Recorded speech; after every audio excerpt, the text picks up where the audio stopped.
Service पर, नौकरी पर झूठ तुम बोले हो, कपट तुमने करा है, बेईमानी तुमने करी है, प्रपंच तुमने करा है, इसलिए ना पत्नी भोगेगी ना पुत्र भोगेगा। भोगना तो तुझे अकेले पड़ेगा, इसलिए याद रखना तेरा क्या होगा रे कालिया। स्मरण रहे आप, ऊपर जाएगा बंदी बनाकर, रोका जाएगा,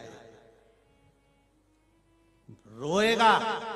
मैंने तो अपने बच्चों को पढ़ाने के लिए झूठ बोला था, मैंने उसका अच्छा कॉलेज मिल जाए इसलिए झूठ बोला था, मैंने बेईमानी करी तो अपनी पत्नी और बच्चों के लिए करे, घर बनाने के लिए, मकान बनाने के लिए, दुकान के लिए, जमीन के लिए, जायदाद के लिए, मैंने इनके लिए करा, मैंने पत्नी और बच्चों के लिए करा, मैंने परिवार के लिए करा। अगर नरक मुझे दे रहे हो तो मेरे पत्नी और बच्चों को भी दो, मेरे परिवार को भी नरक भेजो।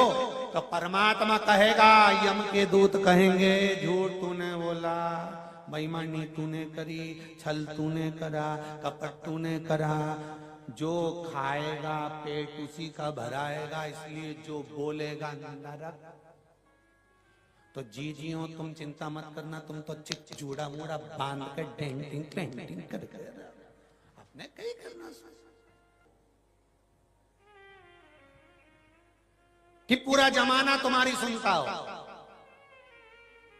पूरे गांव के लोग तुम्हारी सुनते हो, पूरे सोसाइटी के लोग तुम्हारी सुनते हो, और तुम्हारी पत्नी और तुम्हारा पुत्र यदि तुम्हारी नहीं सुनता तो पहली फुर्सत में शिव महापुराण में जाना चालू कर दो। क्योंकि सब सुने और पत्नी और पुत्र ही तुम्हारे कहने पर नहीं चले तो वो मनुष्य का जीवन बेकार है। फिर राम नाम गाओ, शिव नाम गाओ, भगवान का भजन करो और उसका गुणगान करो। जब पत्नी और बच्चे ही तुम्हारा, दूसरे से कहा उसने सुन लिया, मोहल्ले वालों से कहा उसने सुन लिया, कॉलोनी वालों से कहा उसने सुन लिया, समाज के लोगों से कहा उसने सुन लिया, पूरे गांव के लोगों से कहा उसने सुन लिया, सब तुम्हारा कहना मानते हो और तुम्हारी पत्नी और तुम्हारा पुत्र अगर कहना नहीं मानता तो जीवन का महादेव, मेरे शंकर, मेरे ओघड़ी, मेरे त्रिकालदर्शी, मेरे कैलाशी अविनाशी के ऊपर एक लोटा जल चढ़ाने का फल क्या है, उसका महत्व पार्वती खंड के अंतर्गत शिव महापुराण में कहा गया कि माता पार्वती जी ने शिव जी से पूछा कि इस एक लोटा जल चढ़ाने का फल क्या है। पार्वती जी ने जब पूछा तो शिव जी ने कहा, देवराज ब्राह्मण की कथा लोटा जल चढ़ाने का फल बताती है कि देवराज ब्राह्मण चोर था, चोरी करता था, धन चुरा कर लाता था, गलत कर्म में लगा रहता था, कभी उसने जीवन में अच्छा काम नहीं करा। पर शंकर जी के मंदिर में मरते समय, मरने से पहले शिव जी के मंदिर में पहुंचा, शंकर जी के मंदिर में जाने के बाद शिव जी के मंदिर से बाहर निकला, एक बेलपत्री के वृक्ष के नीचे उसके प्राण छूट गए। शिव महापुराण की कथा कहती है तो पार्वती जी ने शंकर जी से पूछा, जब देवराज चोर था, गलत काम करता था, बेईमानी करता था, प्रपंच करता था, छल करता था, बेकार काम करता था, तो देवराज शिव मंदिर कैसे पहुंच गया? व्यक्ति अच्छा काम करता है तभी तो शिव महापुराण में पहुंचता है। जो बेकार काम करेगा तो शिव पुराण तक कैसे जाएगा, शिव मंदिर तक कैसे जाएगा? बेकार काम करने वाले को तो भगवान वैसे ही रोक देता है कि तू अच्छी जगह जाए मत। फिर वो अच्छी जगह कैसे पहुंच गया? शंकर भगवान ने कहा, पार्वती, देवराज ब्राह्मण की जो मां थी उसका नियम था एक लोटा जल प्रतिदिन जो भी शंकर का मंदिर घर के पास था वहां जाकर चढ़ाती थी। उस जल का प्रताप ये रहा कि मरने से पहले चोर बेटा भी शंकर के मंदिर पहुंच गया और प्राण छूटने के बाद शिव के धाम चला गया। ये लोटा भर जल का सारी समस्या का हल। जरा जम के बोलो, एक लोटा जल।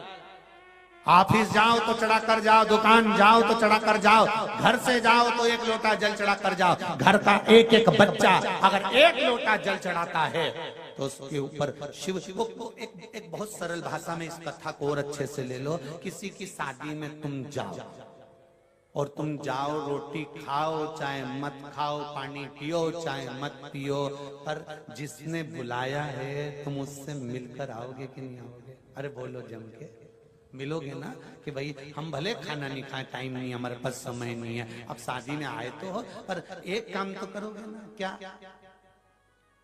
जिसने बुलाया है, जिसके घर शादी है, उससे आमना सामना तो करके आओगे, मिलके तो आओगे, उसको मुंडा दिखा के तो आओगे। क्यों मुंह दिखाते रहोगे? कि उसको लग जाए हम आए थे।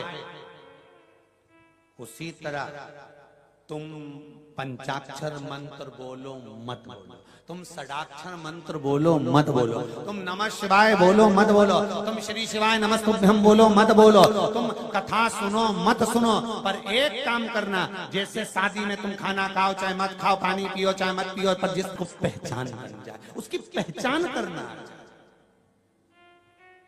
एक चाय देने वाला भी रोज ऑफिस में आता है ना, तो ऑफिस के लोग चाय वाले को पहचान जाते हैं। क्यों रे कालू आ गया? हाँ सर, 2 चाय 2 कट ले। फिर अगर 4-6 दिन तक कालू आया और एक दिन नहीं आए तो लोग, दूसरा व्यक्ति आ गया, चाय का ऑर्डर दिया और वो दूसरा आया, क्यों रे चाय तूने दूसरे से मंगवा लिया? नहीं वहीं से मंगवाई। तो कालू क्यों नहीं आया रे? कालू क्यों नहीं आया? क्या पता, उससे पूछा क्यों रे आज चाय लेके कालू क्यों नहीं आया? सर उसकी तबीयत खराब है। अच्छा इसलिए नहीं आया? फिर सर को चिंता लगी। देखना उसको अगर कोई दिक्कत परेशानी हो तो मुझे बता देना, हो दवाई मवाई चाहिए तो मैं दूं, बैग में से निकाल के ऑफिस में ही रखी हुई है, बोले तो दे दूं, तबीयत खराब हो तो। क्यों आया नहीं? तो चिंता उस व्यक्ति को ऑफिस में लग गई कि वो चाय देने क्यों नहीं आया। जब एक व्यक्ति रोज आता है, चाय देने के लिए नहीं आया, तो ऑफिस वालों को चिंता लग गई, बेचारा कितना अच्छा था, क्या हो गया उसको। उसी तरह तुम रोज रोज मंदिर जाते रहोगे, शिव के द्वार जाते रहोगे, शंकर की चौखट पर जाते रहोगे, और अगर एक दिन तुम्हारा दिल दुख गया, हृदय दुख गया, तुम शिव के द्वार नहीं गए, तो उसको चिंता हो जाएगी, आज कमला भाई आई क्यों नहीं? कारण क्या है? क्या हुआ जो वो पहुंची नहीं? क्या कारण हुआ जो वो पहुंचा नहीं है? कारण क्या है? आप आए नहीं और सुबह हो गई मेरी पूजा की थाली धरी की धरी। क्या कारण हो सकता है? क्या हुआ?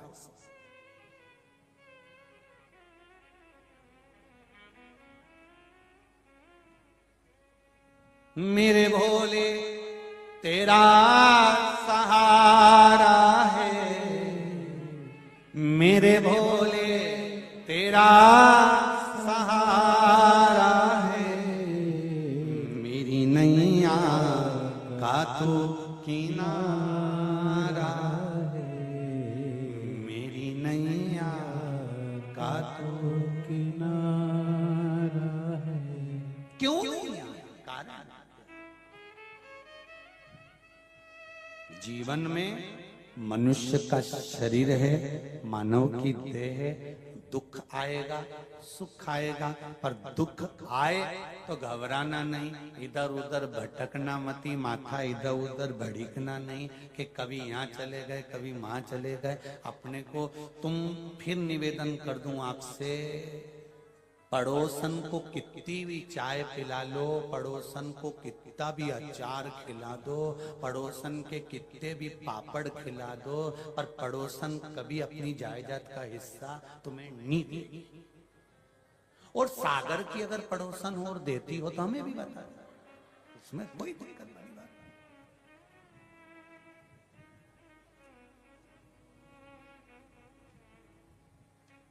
है। ऐसी तुम्हारी अड़ोसन पड़ोसन जो जायदाद का हिस्सा देगी तुमको, तुम कितना भी अच्छे से चाय पिला लो, चाय सिर पे पल्लू लगे, धोख लगाई ना, कितने भी पड़ोसन की धोख लगा लो, तो जायदाद का हिस्सा नहीं देगा। और सास भले तुम चाय पिलाओ मत पिलाओ, धोख लगाओ मत लगाओ, पूछो कि जितनी रकम है ना, जितनी बहू है ना, 4 5 6 2 3, सब उन्हीं को मिलना, कोई दूसरे को नहीं मिलेगी कि सास दूसरे को दे देगी, नहीं, सास मरेगी तो उसका हिस्सा बहुओं को ही प्राप्त होगा। तुमने चाय पिलाई कि ना पिलाई, अच्छे से बोले कि ना बोले, प्रणाम करा कि ना करा, नमन करा कि नहीं करा, पर जायदाद का हिस्सा सास किसी को नहीं देगी, अपनी बहू को देगी। कई कई सास ऐसी मिलती भी है जो हमेशा कहती है कि गुरुजी मेरी बहू बड़ी बेकार है, बहुत अपशब्द बोलती, गुरुजी बहुत टेंशन देती है। तो हमने भी कह दिया एक काम कर, जितना भी तेरे पास है नहीं हरिद्वार में दिया।